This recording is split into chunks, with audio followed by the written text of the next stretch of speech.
Online कक्षा में आप सभी विद्यार्थियों का हार्दिक स्वागत, अभिनंदन। आज हम बिहारी के दोहों की व्याख्या के क्रम में फिर से उनके दोहों की व्याख्या करने की कोशिश करूंगा। मैं डॉक्टर चंद्रलोचन त्रिपाठी, प्राचार्य, राजकीय कन्या महाविद्यालय बहरोड़। आप सबको जैसा कि विदित है, ये द्वितीय वर्ष हिंदी साहित्य के प्रथम प्रश्न पत्र में सम्मिलित रीतिकालीन कविता के अत्यंत भाव विदग्ध कवि वर बिहारी के दोहों की व्याख्या का क्रम बहुत दिनों से जारी है। उसी क्रम को आगे बढ़ाते हुए आज उनके दो दोहों, और वो दो बहुत ही प्रसिद्ध बहुचर्चित दोहे हैं, उनकी व्याख्या करने का उपक्रम करूँगा। सबसे पहले इस क्रम में हम उन दो दोहों की व्याख्या करने से पूर्व उनके पाठ पर ध्यान एकाग्र करें। पहला जो दोहा है वो है अंग अंग नग जग मगें, दीप शिखासी देह, दिया बढ़ाए हूँ रहे, बड़ो उजेरो गेह। और जो दूसरा दोहा है उसका भी पाठ करना चाहूँगा। पत्राही तिथि पाइये, वा घर के चहुपास, नित्य प्रति पुण्योई रहे, आनन ओप उजास। अब हम पहले दोनों दोहों के संदर्भ को देखना चाहेंगे। इस बिहारी के इन दोहों की व्याख्या करने के पूर्व व्याख्या की पद्धति के अनुसार जब आप संदर्भ लिखेंगे तो उसे यूँ लिख सकते हैं। मुक्तक काव्य परंपरा को चरमोत्कर्ष पर ले जाने वाले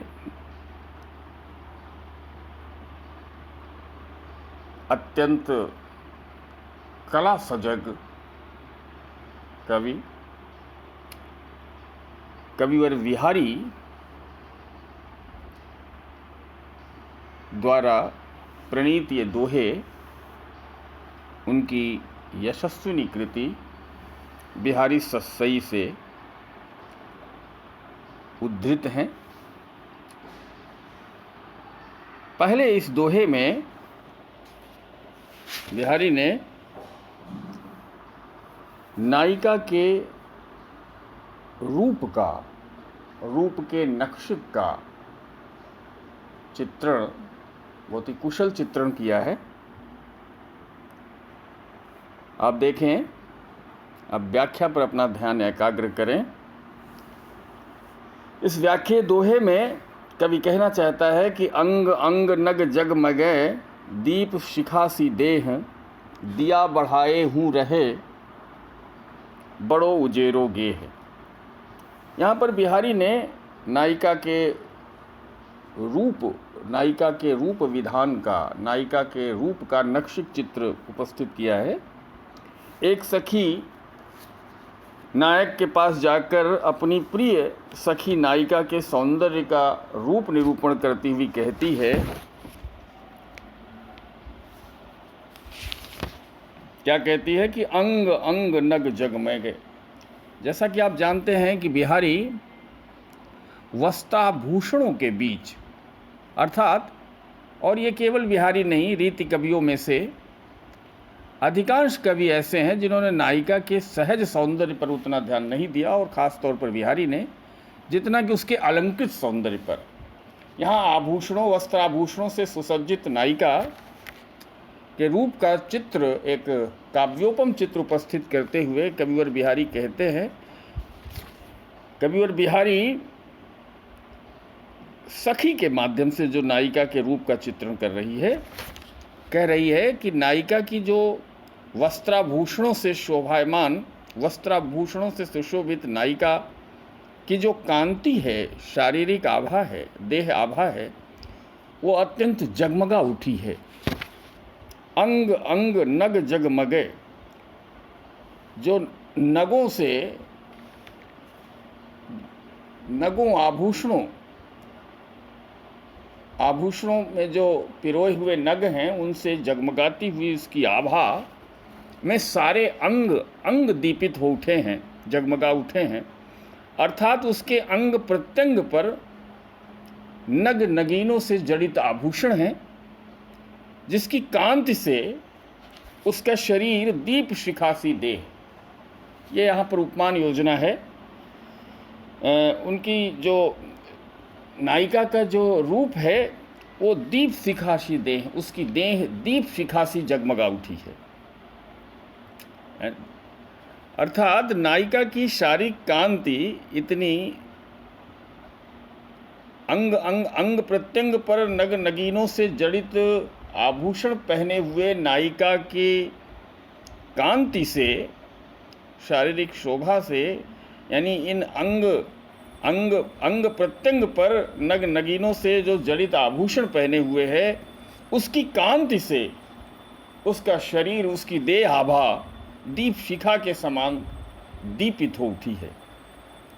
अब यहाँ पर बिहारी अपनी वचन विदग्धता का परिचय देते हुए कहते हैं, इस कारण दीपक बुझने पर भी अत्यधिक प्रकाश रहता है। यह विरोधाभास अलंकार का बहुत ही सहज प्रयोग किया है कि दिया बढ़ाए हु रहे। बढ़ाना कहते हैं बुझना। हमारी परंपरा में, हमारी भारतीय लोक जीवन परंपरा में दीपक बुझाना न कह के दीपक बढ़ाना कहा जाता है। तो दिया बढ़ाए हूँ रहे, बिहारी ने यहाँ इसी संकेत में कहना चाहा है कि दिया बढ़ाने पर भी, अर्थात दिया के बुझ जाने पर भी बड़ो उजेरो गेह। घर में हमेशा प्रकाश, बड़ा उजेला बना रहता है, बड़ा उजाला रहता है, अर्थात प्रकाश बना रहता है। इसका कारण ये कि दीपक के बुझ जाने पर भी नायिका की शारीरिक शोभा से, जो दीप शिखा सी शोभा है, घर में प्रकाश, बड़े उजेरो, घर में बड़ा उजेरा बना रहता है। यहाँ पर बिहारी ने अपनी वचन विदग्धता, अपने कुशल चितेरे, रूप सौंदर्य के कुशल चितेरे होने का प्रमाण प्रस्तुत किया है। और विरोधाभास अलंकार का तो इतना सहज प्रयोग है कि काव्यदृष्टि, काव्य मर्मज्ञ बिना इससे प्रभावित हुए नहीं रह पाता। इसी प्रकार से इस जो दीप शिखा सी आभा है नायिका के, कि दिया के बुझ जाने के बाद भी घर में उजाला बना रहता है, अर्थात उसकी देह की आभा जो दीप शिखा सी है, दिया बुझ जाने के बाद भी घर में वो उजाला, वो यानी दिया बुझ जाने के बाद भी नायिका की शारीरिक कांति से, शारीरिक आभा से घर में प्रकाश, उजेरा बना रहता है। इसका बहुत ही काव्योपम चित्र उपस्थित किया है। जाहिर है कि यहाँ पर कवि ने चमत्कार, अपनी चमत्कारातिशय के कारण, चमत्कार प्रियता के कारण ये दोहा, यद्यपि इस दोहे में भी कवि ने अपनी चमत्कार प्रियता का परिचय दिया है, फिर भी ये दोहा अनुभाव और हाव और अनुभाव योजना की दृष्टि से बहुत ही सरस और बिहारी की काव्य निपुणता को दर्शाने और प्रमाणित करने वाला दोहा है। एक दूसरा दोहा जिसकी व्याख्या भी आज अभीष्ट है, उस पर हम अपना ध्यान एकाग्र करें। पत्राही तिथि पाइयो, पत्राही तिथि पाइये, वा घर के चहुपास, नित प्रति पुण्योई रहे आनन ओप उजास। ओप माने छवि, और पत्र आप जानते हैं जिसमें तिथि आदि का पता चलता है। तिथि आज देखते हैं ज्योतिष शास्त्र में कि गणना पत्रा के अनुसार होती है, तिथियों की गणना। पुण्यऊ पूर्णिमा, इस दोहे में इसके संदर्भ का वैसा ही संदर्भ लिखा जाएगा। प्रसंग ये है कि नायिका की सखी नायक से उसके मुख की प्रशंसा करती है, और किस रूप में कर रही है आप देखेंगे कि नायिका का जो मुख है, आनन है, पत्राही तिथि पाइये वा घर के चहु पास, नित प्रति पुण्योई रहे। क्योंकि जो नायिका है उसके मुख पर मुख पूर्णिमा के चंद्रमा के समान है। पुण्योई पूर्णिमा, नित प्रति पुण्योई रहे, क्योंकि उसके यहाँ हमेशा उसके मुख पर हमेशा पूर्णिमा ही रहती है।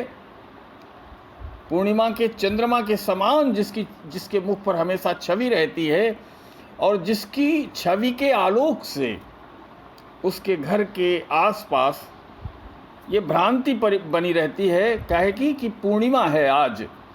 तो यहाँ बिहारी ने अपनी चमत्कारातिशय का प्रयोग करते हुए अपनी ये ऊहात्मकता, अतिशयोक्तिपूर्ण वर्णन है कि हमेशा ये आभास पता ही नहीं चलता कि आज कौन सी तिथि है। इस तिथि का अगर आभास आपको लेना है, तिथि का बोध करना है, तो कवि कहता है कि केवल पंचांग के द्वारा ही वहाँ पर नायिका के आसपास, घर के आसपास केवल पंचांग यानी पत्रा देखकर ही तिथि का पता चल सकता है, तिथि का ज्ञान हो सकता है, यानी तिथि का ज्ञान हो पाता है। इस दोहे में ये बिहारी का बहुत ही ऊहात्मक चित्र है नायिका के सौंदर्य का। बहुत सहज सौंदर्य निरूपण नहीं कहा जा सकता। यद्यपि बिहारी वस्त्राभूषणों से सज्जित अलंकृत सौंदर्य का ही चित्रण करते आए हैं, लेकिन इसमें सहजता की जगह अतिशयोक्ति, और अतिशयोक्ति भी अपने ऊहात्मक स्तर पर बहुत आगे बढ़ गई है, जिससे ये बहुत कुछ ये दोहा हास्यास्पद सा हो गया है। जाहिर है बिहारी के इस तरह के दोहे इस सस्सई में प्रायः कम हैं, और ऐसे दोहों की आचार्य रामचंद्र शुक्ल से लेकर के डॉक्टर नगेंद्र आदि सभी ने ऐसे दोहों को बहुत अधिक सराहा नहीं गया है, और विशेष रूप से आचार्य शुक्ल ने ऐसे दोहों की ऊहात्मकता का मजाक सा उड़ाया है। फिर भी ये दोहा बिहारी के काव्य कौशल की दृष्टि से और बहुज्ञता की दृष्टि से, कि बिहारी को वो श्रृंगार रस के अंतर्गत हावों और अनुभवों के तो अनुपम चितेरे हैं ही, अपनी कला विदग्धता, अपनी नायक नायिका की चेष्टाओं को, भंगिमाओं को चित्रित करते हुए नायिका के सौंदर्य के सूक्ष्म से सूक्ष्म तत्वों को बहुत ही दूरदृष्टि और तीव्र अवेक्षण शक्ति के माध्यम से उसे जब प्रकट करते हैं, तो जाहिर है रीतिकालीन चमत्कार प्रियता से वो अछूते नहीं रह पाए हैं। अब हम इन दोहों पर आलोचनात्मक टिप्पणी करना चाहेंगे। इन दोहों के माध्यम से हम कह सकते हैं कि बिहारी ने ब्रज भाषा का बहुत ही मधुर और प्रांजल रूप, इन दोनों दोहों में ब्रज भाषा का बहुत ही मधुर और प्रांजल रूप देखने को मिलता है। पहला दोहा जहाँ बिहारी के अलंकृत सौंदर्य के बहुत सहज और काव्योपम चित्र का निदर्शन करता है। अंग अंग नग जगमगे दीप शिखा सी दे, और दीप शिखा जैसे उपमान योजना का बिहारी ने भारतीय परंपरा का पालन किया है, क्योंकि नायिका के सौंदर्य के लिए दीप शिखा का प्रयोग कविकुल चूड़ामणि या कविकुल गुरु कालिदास ने भी नायिका के देह की उपमा दीप शिखा से दी है। शूद्रक और विद्यापति आदि कवियों ने भी उपमान रूपों के रूप में, नायिका के सौंदर्य के उपमान रूपों के रूप में दीप शिखा का प्रयोग किया है। इस पहले दोहे में जहाँ उपमा, अनुप्रास और अतिशयोक्ति का बहुत ही निपुणता के साथ कवि ने प्रयोग किया है, वहीं अपने दूसरे दोहे में बिहारी ने पत्राही तिथि पाइयो वा घर के चौपास, इस दोहे में बिहारी ने परिसंख्या और काव्यलिंग अलंकार का प्रयोग किया। विशेष रूप से अतिशयोक्ति अलंकार का प्रयोग करने के कारण ये दोहा बहुत कुछ ऊहात्मक हो गया है। फिर भी जैसा कि आचार्य विश्वनाथ प्रसाद मिश्र ने इस प्रकार के दोहों के लिए कहा है कि ऐसी उक्तियां चमत्कारातिशय की व्यंजना करके रह जाती हैं, भाव के क्षेत्र में प्रवेश नहीं कर पाती। अच्छा हुआ कि बिहारी ने इस प्रकार की उक्तियां बहुत अधिक नहीं लिखी।